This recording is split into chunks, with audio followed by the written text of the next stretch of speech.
Marie et ses amis poètes vous proposent aujourd'hui Francis Carco, nom de plume de François Carco-Pinot Tussoli, est un écrivain, poète, journaliste et parolier français, né le 3 juillet 1886 à Nouméa, Nouvelle-Calédonie, et meurt le 26 mai 1958 à Paris.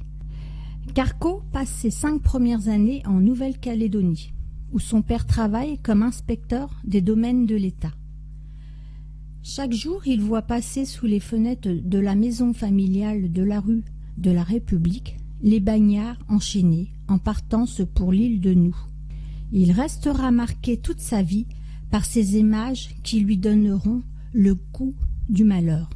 Son père est nommé en métropole. Il réside alors avec sa famille à Châtillon-sur-Seine. Confronté à l'autoritarisme et à la violence paternelle, il se réfugie dans la poésie, où s'exprime sa révolte intérieure. Et voici maintenant l'averse. Un arbre tremble sous le vent, les volets claquent. Comme il a plu, l'eau fait des flaques.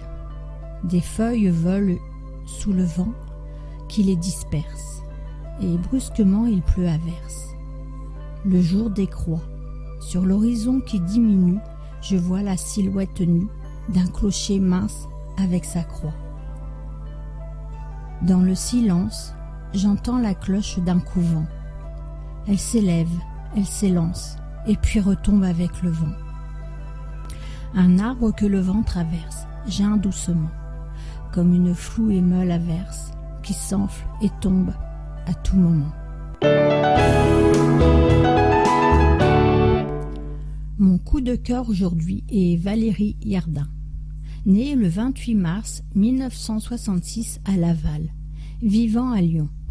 Actuellement à son compte dans l'événementiel, œuvrant essentiellement pour la promotion des artistes. Son travail la passionne. Elle organise beaucoup d'expositions pour peintres, artistes, plasticiens et sculpteurs. Ses passions, voyages, randonnées, peindre et écrire des poèmes. Et voici maintenant Amour sans lendemain. Je vais te raconter ce qu'on aurait vécu si tu avais su. Chaque matin, un si joli refrain, puisque de l'ennui auront toujours fait fi. L'amour est si puissant qu'il t'aurait redonné l'énergie de combattre le monstre dégénérant. Non, ne dit mot, sont-ce-ils utiles que nenni? L'évidence a choisi. L'imaginaire complice de tous les instants.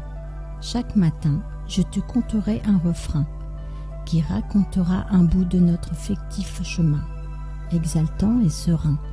Non, ne sois pas triste, ainsi on a voulu le destin, de nous accorder une histoire sans lendemain.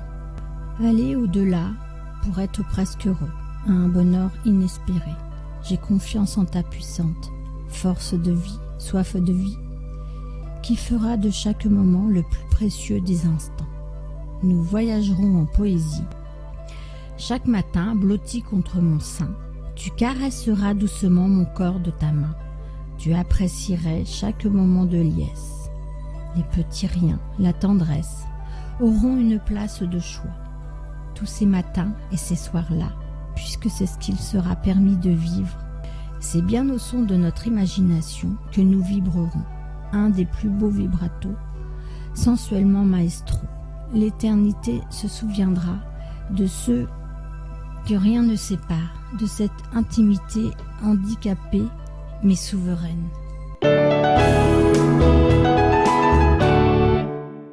Marie et ses amis poètes vous remercient et vous donnent rendez-vous mercredi prochain. Au revoir.